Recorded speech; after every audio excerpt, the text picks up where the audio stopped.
નમસ્કાર દોસ્તો, જય શ્રી કૃષ્ણ. મહાભારત કથાના 18મા અધ્યાયમાં આપનું સ્વાગત છે. આ અધ્યાય એક સંઘર્ષની કથા છે. આ અધ્યાય એક સમર્પણની કથા છે. આ અધ્યાય એક ગુરુ ભક્તિની કથા છે. આ અધ્યાય એ એકલવ્યની કથા છે. દ્રોણાચાર્યની ખ્યાતિ હવે સમગ્ર આર્યાવર્તમાં પ્રસરી ચૂકી હતી. લોકો કહેતા, જો કોઈને વિશ્વનો શ્રેષ્ઠ ધનુર્ધર બનવું હોય તો હસ્તિનાપુર જઈ દ્રોણાચાર્ય પાસેથી જ શિક્ષણ લેવું. આ વાત નિષાદ રાજ્યના એક યુવાન સુધી પહોંચી. નામ એનો એકલવ્ય. એકલવ્ય કોઈ રાજકુમાર નહોતો, તે ગરીબ પણ નહોતો. તે નિષાદોના રાજાનો પુત્ર હતો, પરંતુ તે કુરુવંશનો સભ્ય નહોતો. રાજદરબારનો ભાગ નહોતો અને હસ્તિનાપુરની રાજકીય વ્યવસ્થાની બહારનો માણસ હતો. તેના મનમાં એક જ સ્વપ્ન હતું, હું દ્રોણાચાર્ય પાસેથી ધનુર્વિદ્યા શીખીશ. અને એ સ્વપ્નનો દોરાયો એકલવ્ય એક દિવસ હસ્તિનાપુરના ગુરુકુળમાં પહોંચ્યો. દ્રોણાચાર્યને પ્રણામ કર્યા.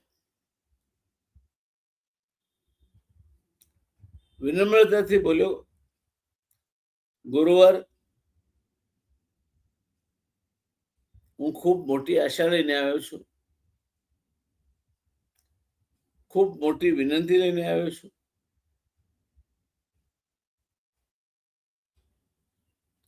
મને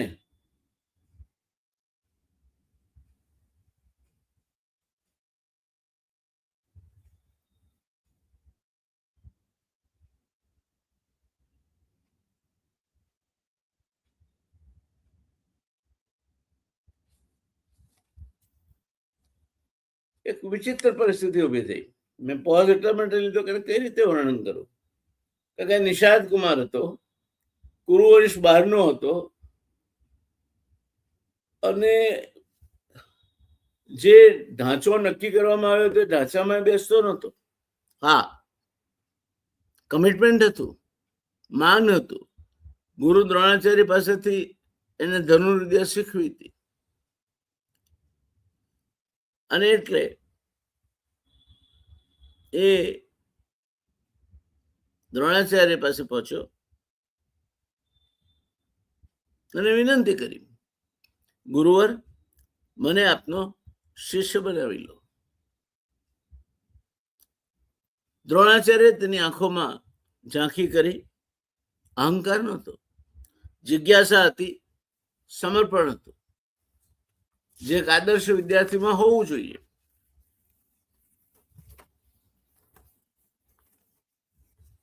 શીખવાની તીવ્ર નહીં પણ તીવ્રતમ ઈચ્છા હતી. પરંતુ દ્રોણાચાર્ય માત્ર એક શિક્ષક નહોતા. તેઓ હસ્તિનાપુરના રાજ્યગુરુ અને શસ્ત્રગુરુ હતા. તેમની જવાબદારી કુરુ રાજકુમારોને તાલીમ આપવાની હતી. એમને યુદ્ધ માટે તૈયાર કરવાની હતી. તેમણે શાંત સ્વરે કહ્યું, બેટા, હું તને શિષ્ય તરીકે સ્વીકારી શકતો નથી. મારી કેટલીક મર્યાદાઓ છે. એકલવ્ય ફરી વિનંતી કરી કે ગુરુદેવ, હું આપનો આદર્શ શિષ્ય બની રહીશ, આપની આજ્ઞામાં રહીશ. એવું કંઈ પણ નહીં કરું કે જેનાથી આપની આજ્ઞાનો ભંગ થાય. મારે આપની પાસેથી ધનુર્વિદ્યા શીખવી છે. મને સ્વીકારો. પણ આ વિનંતીઓ દ્રોણના બહેરા કાને અથડાઈને પાછી પડી. એમને જરાય ચલિત ન કરી શકી. આમ જોઈએ દોસ્તો તો સરસ્વતી પ્રાર્થનામાં આપણે એવું ગાઈએ છીએ, કે તદીયામ દયામ વશ્મિ હે શારદે મદીયામ ધ્યામ પ્રેરયત્વમ શુભે. હે માં શારદા, મારા પર દયા કર અને મારી મતિને શુભત્વના પંથે દો. અહીંયા દ્રોણ નિયમોના જાળામાં પોતાની જાતને બાંધીને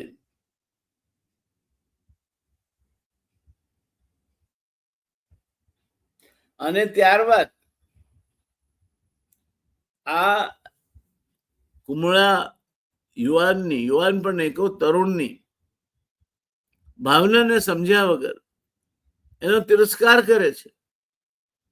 આ કોઈ વિદ્વાનના લક્ષણ નથી. મારી નજરમાં દ્રોણ એ પાંગળા સાબિત થાય છે, ગમે તે સિદ્ધાંતનો આશ્રય લેતા હોય તો પણ એકલવ્યની વિનંતી તો એમણે ના સ્વીકારી. એકલવ્ય નિરાશ થયો, ગુસ્સે ના થયો. તેણે ગુરુને ફરી પ્રણામ કર્યા અને જંગલ તરફ પાછો ફરી ગયો. મોટા ભાગના લોકો અહીં પોતાનું સ્વપ્ન છોડી દે. એ શું કરવું નથી, નાચ કે છે, એને કોઈ શીખવાડવા તૈયાર નથી. દ્રોણ ગુરુ તો શ્રેષ્ઠ ધનુર્ધર કઈ રીતે બની શકો? છોડી દો, બીજું કઈ કરીએ. પણ આ એકલવ્ય હતો. એકલવ્યનું સ્વપ્ન જ અહીંથી શરૂ થતું હતું. જંગલમાં એણે માટીની દ્રોણાચાર્યની પ્રતિમા બનાવી. દરરોજ સવારે તે પ્રતિમાને પ્રણામ કરતો, પછી કલાકો સુધી એકલો ધનુર્વિદ્યાનો અભ્યાસ કરતો. કોઈ ગુરુ નહોતા, કોઈ માર્ગદર્શન નહોતું, કોઈ પ્રશંસા નહોતી, માત્ર અવિચળ સંકલ્પ હતો.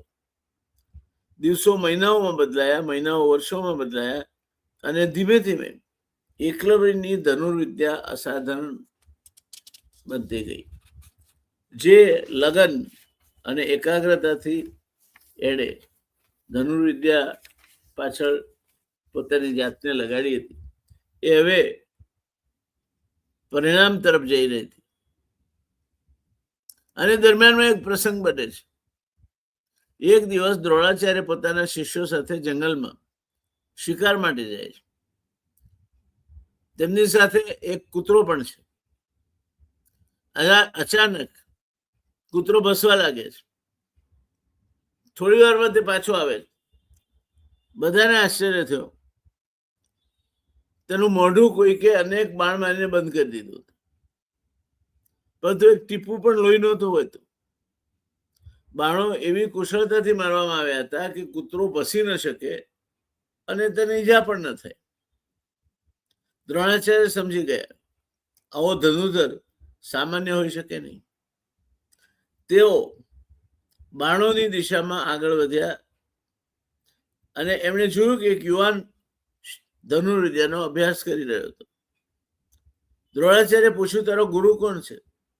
યુવાને નમન કરીને જવાબ આપ્યો, ગુરુવર, આપ જ મારા ગુરુ છો. આ આપની તો પ્રતિમા છે. દ્રોણાચાર્ય ચોંકી ગયા. પણ મેં તો તને ક્યારેય શિક્ષણ આપ્યું નથી, તારો શિષ્ય તરીકે સ્વીકાર નથી કર્યો. એકલવ્ય દ્રોણાચાર્યની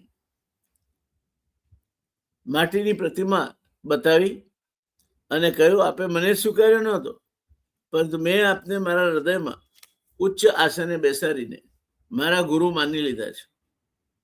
દ્રોણાચાર્ય મૌન થઈ ગયા. તેમને પોતાના વચનની યાદ આવી.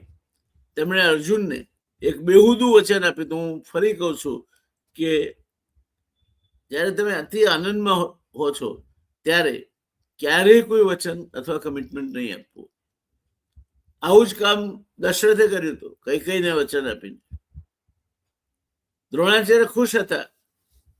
અર્જુને જે પ્રભાવ એમના પર ઉભો કર્યો હતો એનાથી, અને એમણે એને વચન એવું આપ્યું હોત કે તું દુનિયાનો શ્રેષ્ઠ ધનુર્ધર બનજે, તો યોગ્ય હતું. પણ તારા જેવો ધનુર્ધર દુનિયામાં બીજો કોઈ નહીં બની શકે. એ અર્જુન પ્રત્યેનો મોહ અથવા આસક્તિ દર્શાવતા હતા.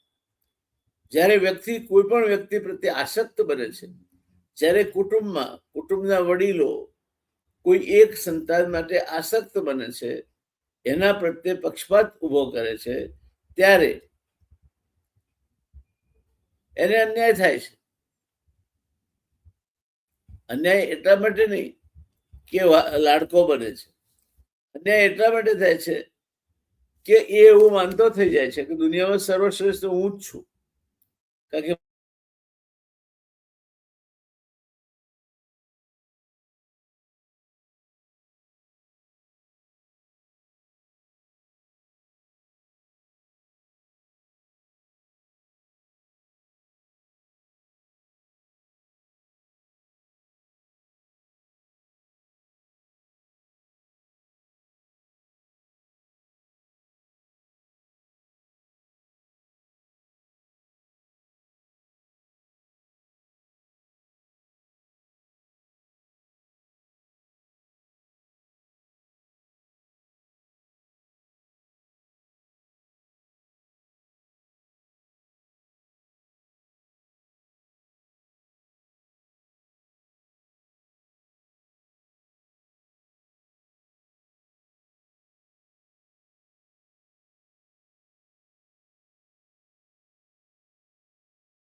છેલ્લું સેન્ટેન્સ છે ને આખું તરીકે બોલ્યો વચ્ચેની કાઢી નાખીશ.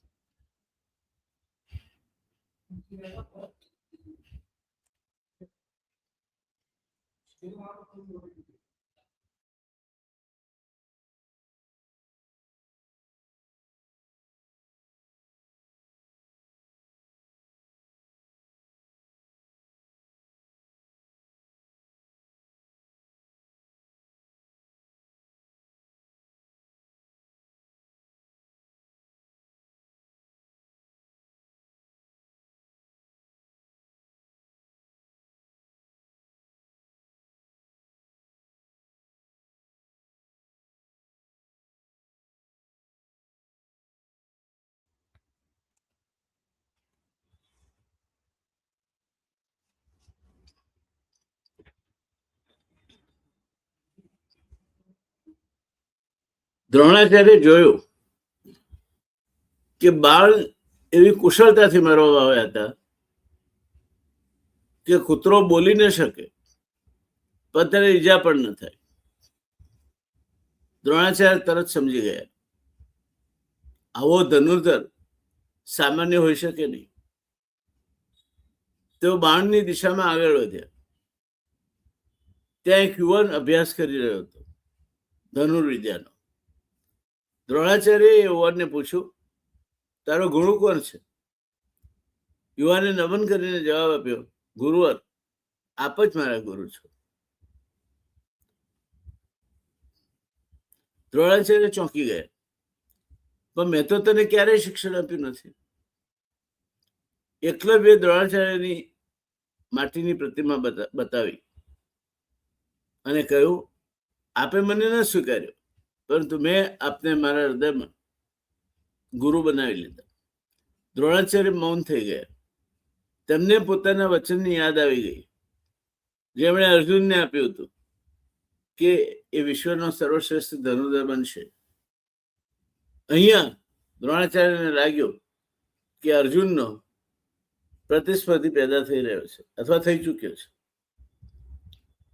જ્યારે મોહવશ પછી કોઈ તમારું સંતાન હોય, તમારો મિત્ર હોય, ભાગીદાર હોય, સાથી હોય, તમે કોઈની પણ સાથે જોડાવ છો અને પછી એને વચન એટલે કે કમિટમેન્ટ આપો છો, ત્યારે હંમેશા યાદ રાખો કે ક્યારેક તમને એવી મૂંઝવણમાં મૂકશે જેનો તમારી પાસે જવાબ ના હોય. કદાચ દશરથે કૈકેયીને વચન ના આપ્યું હોત તો રામને વનવાસ ન જવું પડ્યું હોત. પણ મોહવશ થઈને એમણે એ વખતે કૈકેયીને વચન આપ્યું અને એ વચન જ્યારે માગે ત્યારે માગી શકે એવી છૂટ પણ આપી. પરિણામ શું આવ્યું? પરિણામે રામને વનમાં જવું પડ્યું તો ભરતને ગાદી મળી. દ્રોણાચાર્ય કહ્યું, જો હું તારો ગુરુ છું. હવે દ્રોણાચાર્યના મનમાં કપટ પેઠું છે અને એક વસ્તુ સમજી લેવી જોઈએ કે દ્રોણાચાર્ય બ્રાહ્મણ છે અને બ્રાહ્મણ તેને જ કહેવાય જેના મનમાં કપટ ના હોય, તટસ્થતા હોય, ન્યાયપ્રિયતા હોય. કર્મથી બ્રહ્મત્વ પ્રાપ્ત થાય છે. દ્રોણાચાર્ય કદાચ કર્મથી ક્ષત્રિય હતા, બ્રાહ્મણ નહોતા. કારણ કે બ્રાહ્મણની વ્યાખ્યામાં મૂળતઃ એવું કહ્યું છે કે જન્મ ના જાય તે શુદ્ર, કર્માત દ્વિજ મુચ્યતે. જન્મથી દરેક માણસ શુદ્ર છે, કર્મથી જ એ દ્વિજત્વને પામે છે. જનોઈ પહેરવાથી બ્રાહ્મણ નથી બની જવાતું, શિખા રાખવાથી બ્રાહ્મણ નથી બની જવાતું, ત્રિકાળ સંધ્યા કરવાથી કે પ્રદોષના વ્રત કરવાથી બ્રાહ્મણ નથી બની જવાતું. બ્રાહ્મણ એટલે સંપૂર્ણ સ્વાર્થ રહિત, ન્યાયપ્રિય, જેમ ચાણક્ય, દધીચી, આ બ્રાહ્મણોના લક્ષણ છે. દધીચીનો ઇન્દ્રના ઇન્દ્રાસનમાં કોઈ ભાગ નહોતો કે એને હાડકા કાઢી આપવા પડે. દ્રોણના મનમાં પાપ પેઠું કે આ તો અર્જુનને વટાવી જશે, મેં એને વચન આપ્યું છે શ્રેષ્ઠ ધનુર્ધર બનવાનું. અને ત્યારે દ્રોણ કપટ કરે છે. અને કપટ એટલે દ્રોણાચાર્યને દ્રોણાચાર્ય કહેવાને બદલે દ્રોણા રાક્ષસ કહેવા જોઈએ. કારણ કે એ જે વ્યક્તિએ એમને ગુરુ માન્યા, જે યુવાન સતત એમને માટીની મૂર્તિ બનાવી ગુરુ માની એમની સમક્ષ અભ્યાસ કરતો રહ્યો અને સિદ્ધિ મેળવી, એમાં એમનો તો કોઈ ફાળો હતો જ નહીં. એમના મનમાં પાપ હતું અને પાપ એમણે છતું કર્યું. જેણે એકલવની પાસે એમણે કહ્યું કે તું મને તારા જમણા હાથનો અંગૂઠો કાપી આપ. સમજી શકો છો તમે કે અંગૂઠો કપાઈ જાય એટલે પણછ ખેંચી ન શકાય. આ જમણો હાથ છે, આનો અંગૂઠો ના હોય, 3 આંગણાથી પણછ આમ ના ખેંચાય, અને ખેંચાય તો એમાં એટલું જોર ના હોય. એટલે દ્રોણાચાર્ય માત્ર એકલવ્યનો અંગૂઠો નહોતો માગ્યો, એકલવ્યનો જીવન માગી લીધું હતું, એકલવ્યની પ્રતિષ્ઠા માગી લીધી હતી, એકલવ્યનું કેરિયર એટલે કે એ ભવિષ્યમાં જે બનવાનું હતું તે માગી લીધું હતું, માત્ર એક જ વ્યક્તિ ખાતર થઈને, એમના અર્જુન પ્રેમ અથવા અર્જુન પ્રત્યેના મોહને કારણે. અહીં દ્રોણાચાર્ય આચાર્ય કહેવાને, બ્રાહ્મણ કહેવાને અથવા ગુરુવરે કહેવાને લાયક રહેતા નથી. એ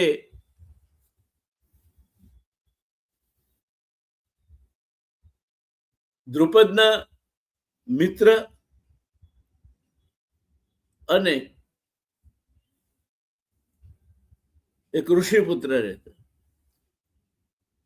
દ્રોણાચાર્ય અધમતાની બધી જ સરહદો પાર કરી ચૂક્યા છે અને એ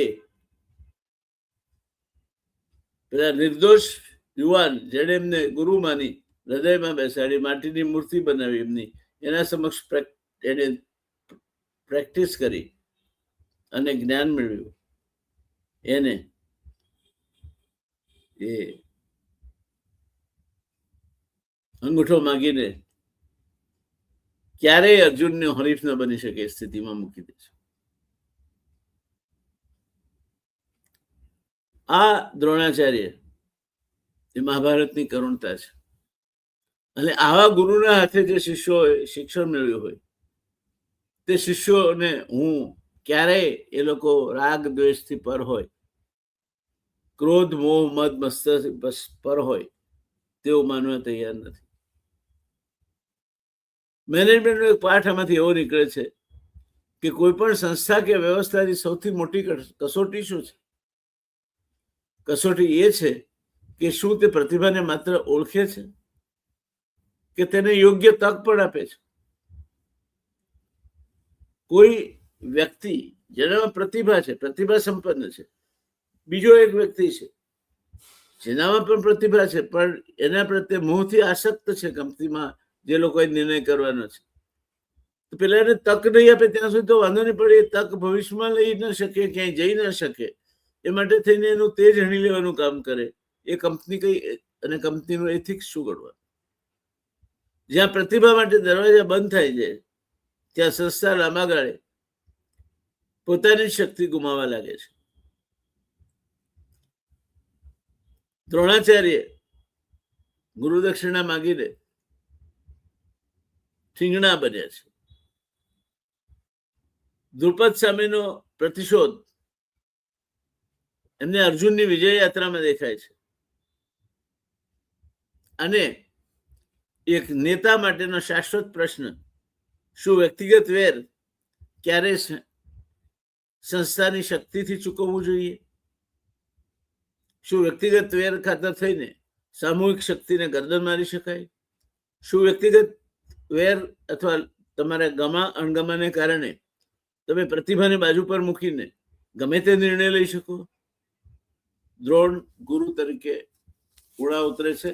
મને લાગે છે જેટલી ઝળહળતી ફતેહ એકલવ્ય એના આ પાઠમાં, એની પરીક્ષામાં મેળવે છે, એટલી જ કાલીમાં ભરી હાર દ્રોણ પોતાના મોઢે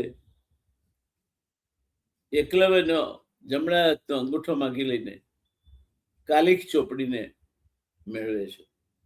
દ્રોણના મોઢે ચોપડાયેલી આ કાલિક દુનિયાભરના ગુરુઓના મોઢે ચોપડાયેલી રહેવાની છે. દુનિયાભરમાં જે કોઈ દ્રોણને આદર્શ ગુરુ માનતા હોય એને સમજવું જોઈએ કે દ્રોણ આદર્શ ગુરુ નહીં, એક શિક્ષક તરીકેની પરીક્ષામાં પણ નાપાસ થયા છે. અને આમ છતાંય એ હસ્તિનાપુરના શસ્ત્રગુરુ છે. આ હસ્તિનાપુરમાં કલહ, કંકાસ, વેરઝેર અને વિનાશ ન થાય તો બીજું શું થાય? જવાબ તમારા પર છોડું છું. મળતા રહીશું. આવજો. જય શ્રી કૃષ્ણ. ઓમ નમો ભગવતે વાસુદેવાય. ઓમ નમો ભગવતે વાસુદેવાય.